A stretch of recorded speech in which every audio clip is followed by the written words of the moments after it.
Welcome to a brand new episode of This Week in Apps. I'm Ariel from Appfigures, and here's your weekly roundup of the most interesting updates from the world of mobile apps and games. So last week I looked at NGL, an overnight success that took the App Store by storm overnight. The thing about overnight successes is that some stick and some don't, but NGL is sticking. A week later, NGL is still the top app in the US App Store. It's not doing as well in Google Play, but that hasn't stopped it from making its way into nearly 3 million mobile devices worldwide, according to estimates, in a week. Downloads are great, but money is better. Is NGL making any? Maybe, no, not enough. You'll be the judge. NGL earned a total of $375,000 of net revenue so far, according to our estimates. Is that a lot? It may sound like it, but I don't think so, considering the millions of downloads it's been getting, and I don't think that's enough.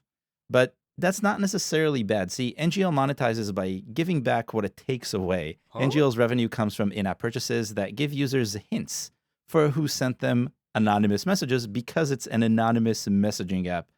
I think that's kind of backwards, but maybe that contributes to why they're not making enough money.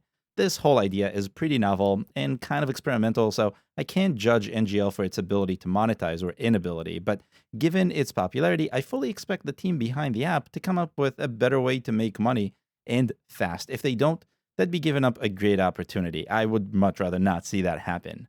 And that was a good time to mention that if you like the show, you should take a second and hit the like button, just to let YouTube know that I'm awesome.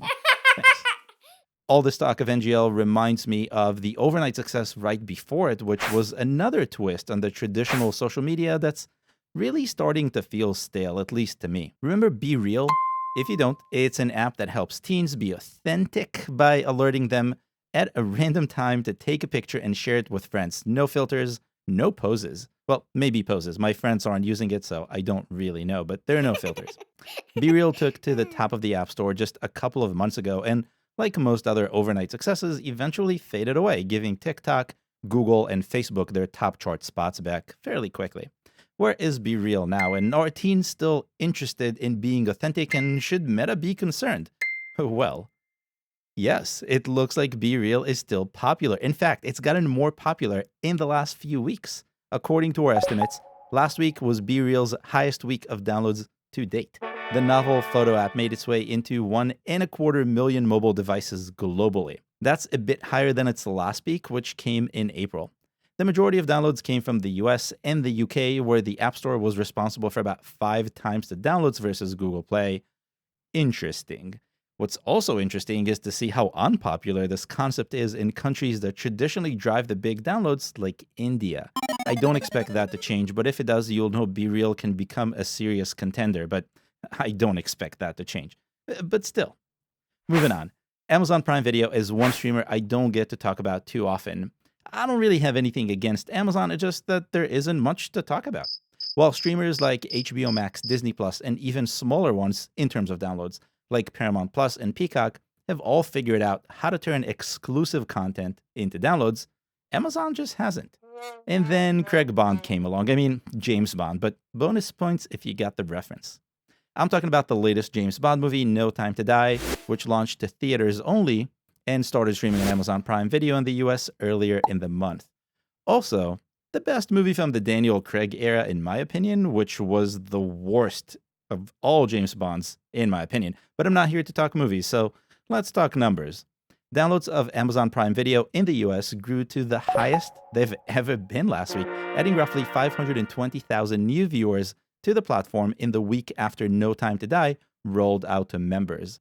The last peak came in Christmas of 2018, a cold reminder Amazon Prime Video isn't a COVID baby and didn't ride that whole wave.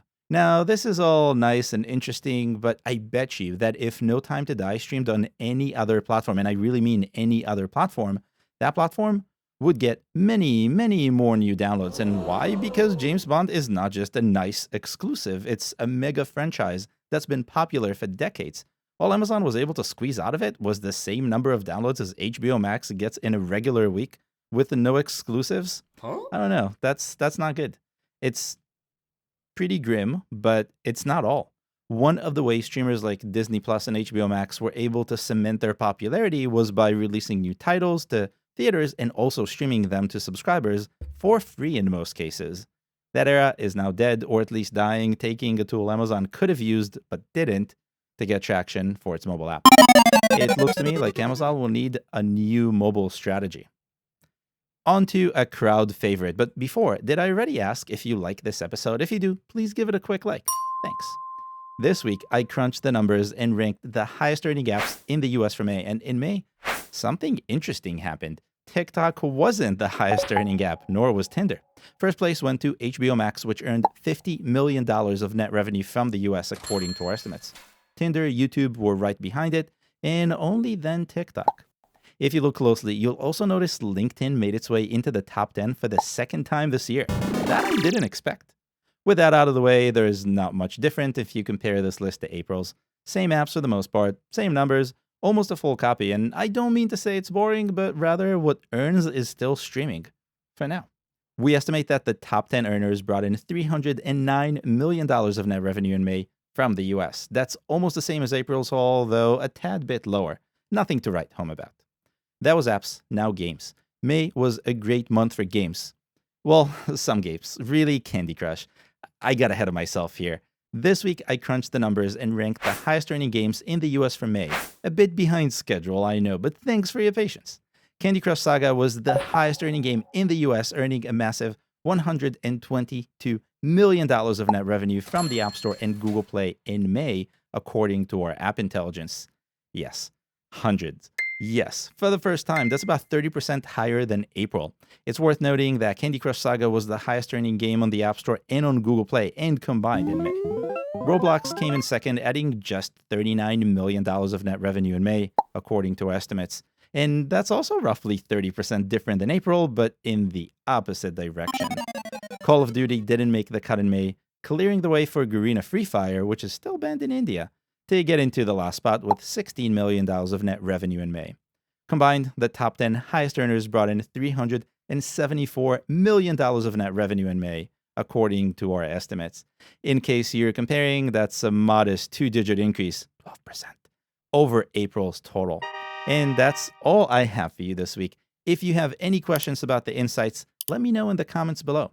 Check out last week's episode here, and if you want more episodes like this one, make sure to subscribe to the channel. I'll see you next week.